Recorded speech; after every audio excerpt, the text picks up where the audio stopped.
I want you to start by running a clinical thought experiment with me today. Okay, I'm intrigued. Let's hear it. So imagine the human nervous system, right? Yeah. But not just as like a biological network of tissue. Imagine it as a high-fidelity, highly restricted electrical grid. Right, like a massive circuitry system. Exactly. And for your entire life, this grid operates on a strictly regulated, very low voltage baseline. Just enough power to keep the lights on, basically. Yeah, exactly. Just enough to keep your cognitive functions running, process standard emotions, manage daily survival, nothing crazy. Makes sense. But now, imagine discovering a physical override switch deep inside that biological architecture. Oh, wow. Okay. And if you flip it, you bypass all the regulators. Yeah. You unlock this staggering, unadulterated release of bioelectrical potential. Total system illumination. Yes, a state where, the artificial boundaries of your ego just dissolve. You feel this profound universal connectivity, and suddenly the underlying logic of your entire existence just computes. I mean, the appeal of that is incredibly intoxicating. It is. But then the secondary reality of the experiment sets in. You flip the switch, the voltage spikes exponentially, and, well, the structural integrity of your grid begins to fail. Because the current is just way too high. Right. Your hardware completely lacks the capacity to conduct that level of amplitude. The wires are degrading. The heat is melting the casing. And you realize you don't know how to turn it off. Exactly. You realize with absolute horror that you have no internal mechanism to shut the switch down. You are trapped inside a biological system that's undergoing a catastrophic autonomous overload. It's a very visceral framing. But honestly, it accurately represents the physiological and psychological stakes we're examining in today's deep dive. Yeah, because we are stepping entirely outside the boundaries of, like, modern sanitized self-help today. Right. We're not talking about a new morning routine here. Yeah. The subject matter deals with raw, ancient, and highly volatile internal technology. It demands a profound respect for the human biofield. So our focus today is on the architecture of Kundalini energy. And specifically, we're looking at it through the analytical lens of a practitioner known as Osman, or the blind yogi. And the source material we are dissecting from him isn't just a collection of, vague spiritual quotes. No, not at all. Osman presents a very rigorous, systematized approach. Looking at his background, we are definitely not dealing with a contemporary wellness influencer who just took a weekend certification course. Not even close. The credentials outlined in the text establish a heavily specialized, almost clinical level of energetic mastery. Osman is identified as a master-level energy healer with documented telepathic capabilities. Which is wild on its own. Right, but his operational focus is what really demands our attention. He specializes strictly in critical care recovery and terminal illnesses. We are talking about 50 years of unbroken, continuous practice here. 50 years. And 44 years of instructing others in the specific sciences of yoga and meditation.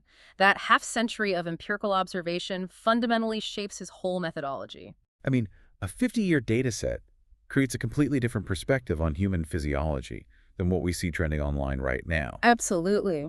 But before we get into the mechanics of his actual protocol, we really have to establish the operational boundaries of this discussion. Because Osman's teachings contain a strict, non-negotiable directive. Yes, and this is a critical structural pillar of his entire framework. Osman is unequivocal in stating that all the therapies, the energetic protocols, the methods he details, they are entirely natural-based adjunctive practices. Right. They are never, ever to be interpreted as a replacement for formal professional medical intervention. So for you, the listener, the directive is absolute.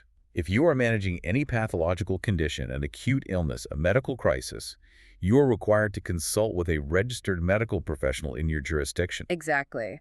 Osman's work operates on the energetic architecture of the body. That parallels but does not supersede the necessity of modern allopathic medicine. It's the parallel systems model. I mean, you don't try to fix a compound bone fracture with an energy protocol alone, right? Right. No, you use the tools appropriate to the density of the problem. Exactly. So with that baseline established, our trajectory today is highly focused. We're going to deconstruct a very pervasive modern myth. The illusion of the instantaneous, isolated spiritual awakening. Yes, we'll examine the precise biological and psychological deterioration that happens when internal energy is forcefully extracted without structural preparation. And finally, we'll analyze Osman's concentric, highly engineered protocol for safely escalating that voltage of human consciousness. The tension here is just fascinating to me. We are analyzing the friction between an ancient science that requires, decades of methodical adaptation. And a contemporary internet culture that just demands biohacking and overnight optimization. Right, give it to me right now. Hmm. And that friction is actually the catalyst for the specific source text we're looking at today. Osman's lecture was prompted by a piece of viral media he reviewed. Yes, an individual posted an account detailing what they classified as a massive, spontaneous Kundalini awakening. And the symptomatology the individual described was really vivid. It aligned perfectly with classical texts. They detailed this unmistakable sensation of energy behaving autonomously, just spiraling up the spinal column like a serpent. Yeah, and they reported that this physiological event triggered a complete psychological paradigm shift. Like, they described a violent emotional purge. A sudden, massive shedding of repressed trauma. Exactly. All this cognitive dissonance just gone, leaving them in a state they referred to as soul conscious. But the pivot point of their narrative, and really the element that provoked Osman's analysis, was their conclusion regarding the methodology. This is the crazy part. This person explicitly claimed that seeking out gurus, engaging with established lineages, or undergoing long-term spiritual instruction was a, quote, waste of time. They presented their awakening as a triumph of sheer, isolated willpower. Right. They claimed they hit this high-amplitude state entirely independently. They said they only used their own mental intention combined with a specific breathwork sequence. It perfectly encapsulates the hubris of the modern optimizer, doesn't it? It really does. It appeals to our cultural obsession with bypassing the establishment. Right, like, I discovered the cheat code. I didn't need the decades of discipline. I just needed the right respiratory technique and the right mindset. But the way Osman responds to this is totally unexpected. I mean, if someone with 50 years of dedicated practice hears an internet guru claiming to have bypassed the entire discipline in an afternoon, you'd expect immediate invalidation. You would expect Osman to dismiss the experience entirely, maybe call it a fabrication or a manic episode. But he doesn't do that at all. No, he doesn't dismiss it because his analysis is clinical, it's not ego-driven. Osman states very clearly that he actually believes the phenomenology of the account. Wow. Yeah, the description of the energetic spiraling, the somatic release, the alteration in baseline consciousness, Osman accepts all those symptoms as genuine manifestations of Kundalini activity. So he completely validates the data, but he totally dismantles the individual's hypothesis about the cause. Precisely. We are looking at a fundamental error in causal attribution here. Within the individual's own account, they actually admitted to a history of seeking out various gurus and spending time with advanced teachers prior to this isolated incident. Oh, right. But because the spectacular release didn't happen exactly while they were sitting in front of those teachers, they falsely concluded the teachers provided zero utility. Exactly. I look at this through a progressive physiological overload lens.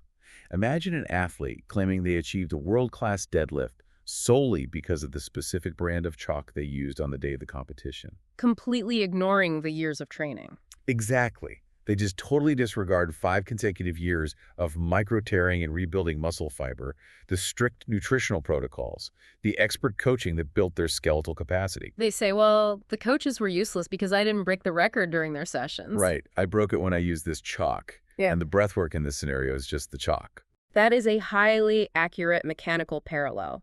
The individual is completely ignoring the invisible cumulative architectural changes that occurred prior to the triggering event. Yeah. Osman states that attempting to awaken Kundalini purely through isolated intention and a solitary breathing exercise is statistically analogous to winning the lotto. It's an anomaly. It's technically within the realm of mathematical possibility, but entirely useless as a replicable protocol for the general public. And it is a dangerous model to broadcast, honestly. It assumes the nervous system is just infinitely malleable on demand. Right, you can't just sit there in an unconditioned state, force a respiratory pattern, and expect to safely command a bioenergetic force that can override your autonomic functions. Just doesn't work that way. So if we accept that the breath work was merely the catalyst, like the trigger mechanism, we have to isolate what actually altered the underlying architecture of this person's nervous system beforehand. And Osman points directly back to the very teachers the individual dismissed. He introduces this concept that requires us to look at energetic transmission rather than explicit verbal instruction. Right. Osman asserts that the previous teachers did not fail. Rather, they implanted the seed of the awakening. Planting a seed sounds, very poetic, But in the context of Osmond's clinical framework, it implies a very real latent structural alteration. Yes, a seed requires an incubation period. This operates completely below the threshold of conscious perception, restructuring the environment around it long before it ever breaks the surface. To understand how the seed is planted, we really have to examine Osmond's discourse on the human aura. This card is fascinating. It is. He explains that being in the physical proximity of an advanced, woke teacher, an individual who has radically optimized their own biofield, has an objective, mechanical effect on the student. So we aren't talking about a teacher giving a profound lecture or verbally analyzing your psychological blockages. Osmond argues that the teacher's aura possesses an inherent cleansing property. We can contextualize this through the physics of entrainment. Okay, break that down for us. Well, when you place two oscillating systems in close proximity, the system with the more powerful, coherent frequency will eventually force the weaker, chaotic system into alignment. So Osmond is describing a biological and energetic entrainment here. Exactly. Good. The highly organized, high-frequency aura of the master passively interacts with the chaotic, dense biofield of the student. And Osmond is very explicit about the passive nature of this interaction. He says the teacher doesn't even need to consciously direct their energy toward you. They don't need to speak to you. No, just occupying the same spatial field exposes you to this coherent frequency. It acts as an energetic solvent. But what exactly is it dissolving? Like, what is the dirt being cleansed in this metaphor? It is dissolving resistance. In this paradigm, trauma, repressed emotions, chronic cognitive dissonance, they are not just abstract psychological concepts, they are stored somatically. In the physical body. Right. They create areas of high density and low conductivity within the nervous system. These blockages serve as extreme resistance to the flow of Kundalini. So an unconditioned nervous system is essentially a grid filled with calcified resistance points. Yes. And if you try to push high voltage through that grid, the resistance creates heat and the system just burns out. Exactly. Osmond's assertion is that visiting these gurus over a period of time systematically subjected the individual to this passive frequency entrainment. The high coherence aura of the teachers slowly, invisibly broke down that somatic density. It wore down the resistance points, creating a viable pathway for the energy to finally move. So the visits weren't a failure to ignite the energy, they were the mandatory excavation work required before the foundation could even be poured. Without that cumulative reduction in resistance, the final breathwork session would have resulted in either absolutely nothing or a catastrophic internal collision. Right. Osmond maintains that the energy will only successfully and safely initiate a full uncoiling when the biological and energetic environment has been sufficiently preconditioned to handle the current. Which requires a massive cognitive shift for anyone pursuing development of any kind. I mean, for you listening right now, you have to consider how frequently you might misdiagnose the mechanics of your own breakthroughs. Oh, we do it constantly. We are biologically wired to reward the final, visible action, the moment the lock clicks open, while remaining completely blind to the thousands of hours of invisible pressure and microscopic structural alignment that made that single click inevitable. It is the danger of isolated empiricism. Yeah. You observe the final variable and assume it is the sole variable. The individual in the video bypassed the foundational logic of the system, inadvertently benefited from it anyway, and then broadcasted a methodology that completely removed the safety net for everyone else. Yeah, it's incredibly reckless. But if the invisible work of the aura and the breaking down of somatic resistance provides the structural capacity, we still have to account for the activation mechanism, right? Yes. And Osmond does not dismiss the breathwork. He simply contextualizes it. He places it within what is essentially a tripartite operational protocol. Osmond identifies breathwork as the pivot of the process. It is the active agent of acceleration. But why breathwork specifically? If we look at the physiology, altering the respiratory rate drastically changes the chemical and electrical environment of the brain. Right. You shift the balance of oxygen and carbon dioxide, you induce controlled states of hypoxia or hypercapnia. And you forcibly alter the state of the autonomic nervous system. It is the most direct bridge between conscious volition and autonomic function. So by manipulating the breath, you are intentionally stoking the metabolic and energetic fire. You are forcing a rapid escalation of internal pressure, basically demanding that the dormant energy begin to rise. But applying maximum pressure to a system without stabilization is how you engineer an explosion. Exactly. If breathwork is the catalyst, what prevents the system from tearing itself apart under the new pressure? And this is where I really want to push back on the typical Western understanding of yoga. Well for it. We generally view Hatha yoga over here as like a flexibility routine Right. or just a light somatic exercise for a Tuesday morning. But Osman positions it as a critical safety mechanism in this triad. Osman is definitely not referring to the commercialized, purely aesthetic application of Hatha yoga. In his framework, the physical postures, the asanas, are utilized to fundamentally remodel the somatic architecture. Yeah. If breathwork increases the volume and speed of the current, Hatha yoga upgrades the density of the circuitry. So we are talking about increasing the nervous system's window of tolerance. Exactly. Osman explicitly warns that bypassing the physical preparation of Hatha yoga leaves the practitioner vulnerable to severe physical illness induced by extreme psychological or emotional releases. Let's interrogate that mechanism for a second, because how does an emotional release result in a pathological physical illness?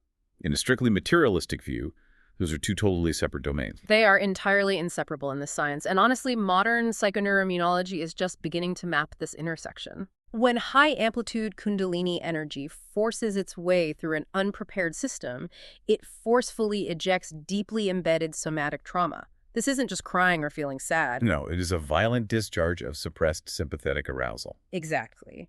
The nervous system is flooded with stress hormones, the inflammatory response spikes massively, and the immune system can be severely compromised by the sudden, massive expenditure of biological resources. Wow. The physical body breaks down because it literally lacks the structural tensegrity and neurological resilience to conduct that much raw data simultaneously. So Hatha yoga, then, is about building a biological container capable of holding a higher frequency without fracturing. Yes. You're systematically stressing and releasing the fascial networks, the vagus nerve, the endocrine system, so that when the trauma purge occurs, the container expands instead of shattering. And then the third element of the triad meditation provides the metacognitive stabilization. Okay, so Hatha stabilizes the body, breathwork provides acceleration. And meditation trains the mind to remain in an observational state.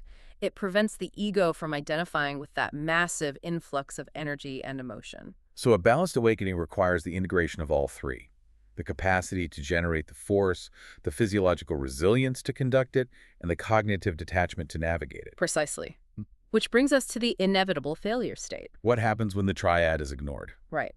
What is the clinical reality of a practitioner who internalizes the viral myth, skips the structural conditioning, ignores the metacognitive training, and simply hyperventilates their way into an energetic spike? Osman's diagnosis of this scenario is completely devoid of any romanticism. He outlines a state of profound acute crisis. When the energy is forced upward violently and without structural preparation, the practitioner entirely loses agency. His phrasing here is chilling. He says that when Kundalini is awakened suddenly and without control, it controls you. It becomes an autonomous, dominant force overriding your prefrontal cortex. We must look at the mechanics of the subconscious vault here.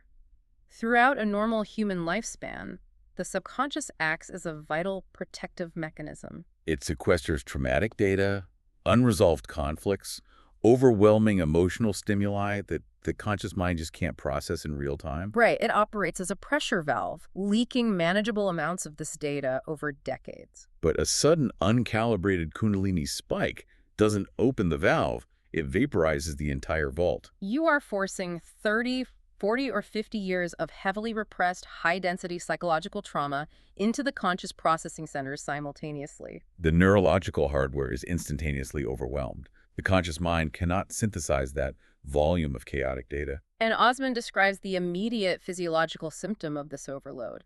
The energy surges upward and becomes trapped in the cranial vault. He details severe, intractable headaches.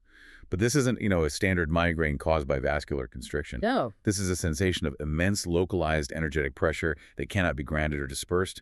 The current is trapped in the upper circuitry, just misfiring. And the functional consequences are catastrophic. Osman notes a profound inability to engage in basic survival and social activities. The individual becomes incapable of navigating their environment. They cannot process external stimuli because their internal environment is engaged in a deafening, system-wide alarm state. You are effectively paralyzed, not mechanically, but operationally. You cannot maintain employment. You cannot engage in coherent social interaction. You cannot self-regulate. And Osman highlights the darkest terminus of this trajectory, which is extreme psychosis. When the ego structure collapses under the weight of the energetic and subconscious flood, the resulting behavioral and cognitive disorganization mirrors a severe psychiatric break. This is where the esoteric risk really collides with the allopathic reality. Mm. If you are vibrating in a state of uncontrolled somatic overload, exhibiting the markers of severe psychosis, what is the default response of your community and the medical establishment? Well, as Osmond points out, peers and medical professionals will respond based on the diagnostic frameworks they possess. Of course they will. Lacking the paradigm to identify a mismanaged esoteric crisis, they will observe the symptoms of acute mania, schizophrenia, or a severe dissociative disorder. And the standard, arguably necessary protocol from their perspective is institutionalization. Osman actually uses the term prisoner. And the tragedy is multi-layered. You are chemically restrained and confined, but the psychiatric interventions, the antipsychotics, mood stabilizers, they are designed to manage neurochemical imbalances. Not to ground an autonomous bioenergetic surge. Exactly. You become trapped in a facility, treated for a pathology you don't actually possess, while the real root cause continues to short-circuit your nervous system underneath the medication. It is a really stark admonition against the modern appetite for the quick fix.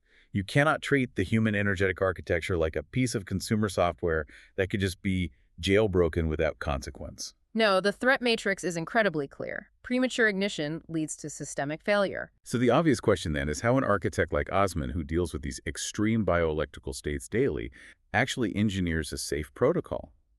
I mean, if you can't just flip the switch, how do you safely escalate the baseline voltage of a human being? Osman relies on a methodology defined by meticulous phased preparation. He does not begin by attempting to awaken the energy at all. His initial phase is entirely focused on infrastructural clearance. He states that before any awakening protocols are even introduced, he manually intervenes to unblock the major energy centers, the chakras or nadis, along the spinal column. This is the preventative mechanism against the psychological explosion we just discussed. If the energetic pathways are occluded by somatic density, any rising energy will collide with those blockages, causing the violent trauma release. By systematically clearing the pathways beforehand, Osman ensures that when the current finally moves, it encounters zero resistance. It's the difference between trying to force a fire hose through a pipe clogged with concrete versus a perfectly smooth, unobstructed channel. Yes, the pressure doesn't build to a catastrophic level because the flow is unimpeded. Okay, but I have a question about the second phase. Osman says he awakens the student's general spirituality first. In a highly mechanical system, what does that actually mean? Is it just adopting a new belief system? No, it is not merely adopting a dogma, it is cognitive reframing. Okay. The practitioner must possess a sophisticated conceptual and ethical framework capable of integrating the extreme perceptual shifts that will occur. Right, because if your worldview is strictly materialistic and ego-driven, experiencing universal connectivity and the dissolution of the self will just trigger a massive panic response. Awakening general spirituality is about installing the cognitive software required to process the new data stream without triggering the amygdala's threat detection system. So the hardware is cleared, the software is updated, then we move to the actual activation phase. And Osman uses a really fascinating visual model here, concentric circles. He draws attention to the etymology of the term itself. Kundalini translates essentially to coiled up. We visualize it as a tightly wound spring resting at the base of the spine. But Osman's protocol completely rejects the idea of a sudden, total release of the spring's tension. Instead, he orchestrates an incremental uncoiling. He describes it as releasing the energy into progressively larger concentric circles. So the initial release is highly restricted. Very restricted. Only the innermost smallest circle is permitted to uncoil. And here is the mechanism that I find absolutely brilliant, but it requires some critical examination. Osman states that in this controlled release, he intentionally allows the energy to get stuck in the upper centers. Yes. But it gets stuck in what he terms a low power mode. But wait, if we established earlier that this energy is fundamentally autonomous, that it has a drive and intelligence of its own, how do you guarantee it remains in a low power mode? Doesn't autonomy imply it will surge regardless of your protocol? Well, the autonomy of the energy is absolute once it is fully released. But during the initial phases of uncoiling, it is restricted by the biological capacity of the practitioner. Oh, I see. Osman isn't subduing a fully awake entity. He is utilizing a fractional release. Because only a minute percentage of the total potential is active, the amplitude is low enough that the practitioner's conscious volition can still exert influence over it. So it's about establishing a neuromuscular and energetic reflex before the energy achieves critical mass. Osman calls this building the down muscle. It is the principle of proportionate adaptation. By allowing a small, manageable amount of energy to rise and lodge in the cranial area, the practitioner is forced to learn the precise internal mechanics required to command that energy back down to the base of the spine. It's progressive overload applied to the nervous system. You don't walk into a gym and try to squat 500 pounds on day one. Your skeletal structure would just collapse. You start with the empty bar. Exactly. You teach the central nervous system the motor pattern. You build the stabilizing muscles. Pulling down the low power mode energy is the empty bar. Precisely. The practitioner spends an extended period repeatedly commanding this low amplitude energy to descend. Through this repetition, they forge a robust energetic pathway and a profound somatic memory. And as the protocol advances and the next slightly larger concentric circle is released, the amplitude increases. But crucially, the practitioner's capacity to control and ground the energy has proportionately evolved. The control mechanism scales simultaneously with the power output. So when the final uncoiling occurs and the maximum voltage of the Kundalini energy is surging through the system, the practitioner is in zero danger. Because if the massive current happens to stall or pool in the upper centers, they don't panic. They simply engage the heavily conditioned down muscle they've spent years perfecting, and they seamlessly ground the energy at will. It just totally removes the mysticism and replaces it with rigorous, systematic biological conditioning. It really does. This methodical approach forces us to reevaluate what a successful evolution actually looks like. Because if we follow the internet narrative, the marker of success is chaos. It's dramatic emotional outbursts, visions, the total disruption of normal life. Osman presents a profound paradox here. He asserts that a truly safe, masterfully guided awakening is characterized by the complete absence of psychological upheaval. He says it explicitly. Nah. You don't experience major disruption. It feels entirely natural, which honestly sounds a bit disappointing if you were chasing the fireworks display. It is only disappointing to the ego, which craves validation through a dramatic narrative. The biology, however, prefers seamless integration. Right. Because Osman's protocol relies on fractional, incremental adaptation, the nervous system is never pushed into a state of shock. The baseline simply elevates so smoothly that the transition feels organic rather than catastrophic. But natural and quiet do not mean static. The internal architecture has fundamentally changed, which means the way the practitioner interacts with external reality must also change. Osman describes the sociological symptoms of this evolution. Yes.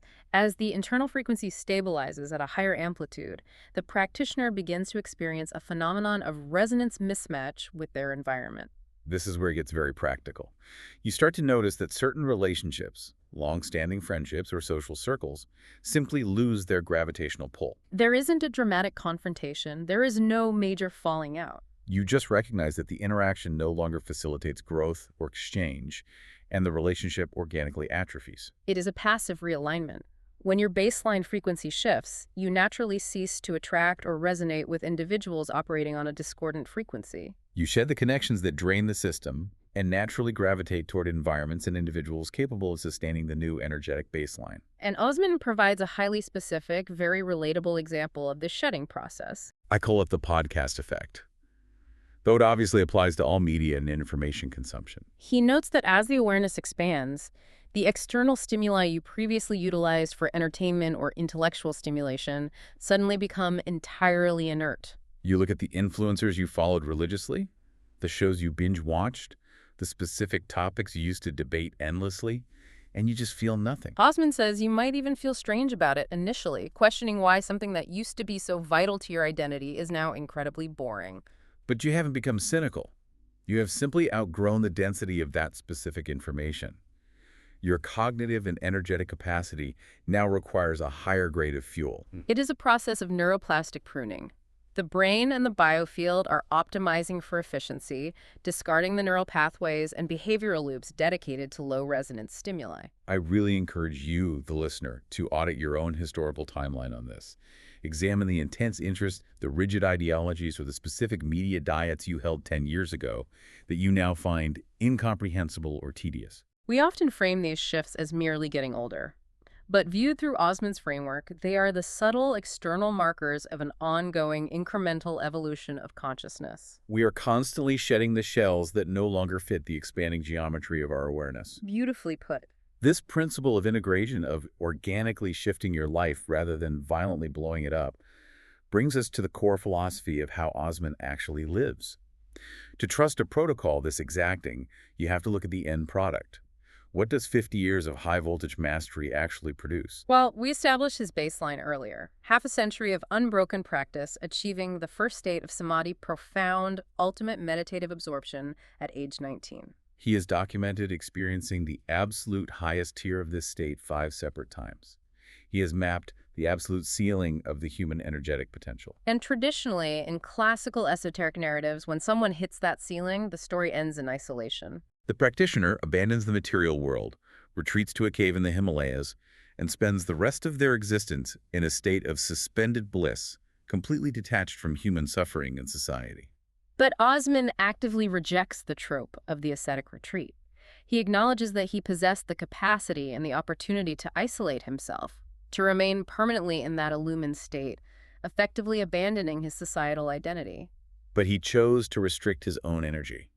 He chose to build the ultimate down muscle so he could remain functional in the dense, chaotic reality of modern life. He runs businesses, he maintains relationships. He even advocates for eating a standard, balanced diet of your choosing, rather than adopting extreme, restrictive ascetic fasting protocols. He demonstrates a philosophy of engaged spirituality.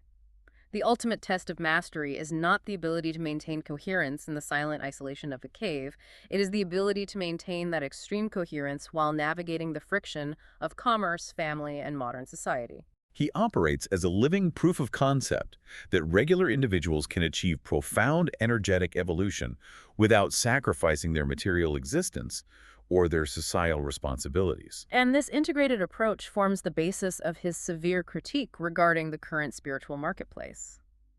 Osmond does not mince words when discussing the proliferation of modern gurus. No, he states plainly that he encounters very few contemporary teachers who possess a truly comprehensive systemic understanding of the science. The failure point he identifies goes back to the difference between isolated experience and theoretical mastery. He observes that many modern teachers have undergone a rapid, isolated, energetic event, perhaps a messy, uncontrolled awakening that they managed to survive. And based solely on that single subjective experience, they immediately position themselves as authorities and begin teaching. This is an incredibly dangerous paradigm. They possess experiential knowledge of a single, highly specific pathway their own. But because they bypass the decades of rigorous theoretical study of the underlying architecture, they lack the diagnostic frameworks necessary to understand why the energy behaved the way it did. If you only know how to drive one specific car on one specific road, you are entirely unqualified to be a mechanic for the entire global fleet. That's a perfect analogy.